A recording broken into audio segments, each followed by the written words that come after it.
दोस्तों, आज हम आपके लिए एक बहुत ही बड़ी अपडेट लेकर आए हैं। जी हाँ दोस्तों, वोटर आईडी कार्ड को अपने आधार कार्ड से लिंक करवाने के लिए एक बहुत बड़ी अपडेट है।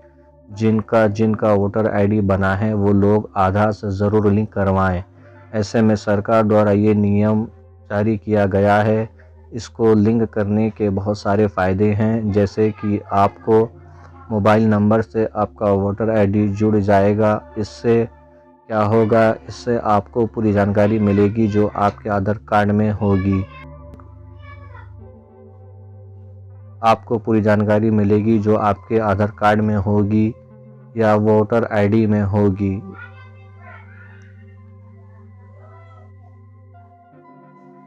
इसके लिए ज़रूरी दस्तावेज़ सिर्फ आधार कार्ड का ज़ेरॉक्स और वोटर आईडी का ज़ेरॉक्स होना, और जो आधार कार्ड में मोबाइल रजिस्टर है, मोबाइल नंबर वो होना चाहिए, जिसको ज़ेरॉक्स लेके आप जहां वोटिंग बूथ होता है वहां ले जाके दे सकते हैं।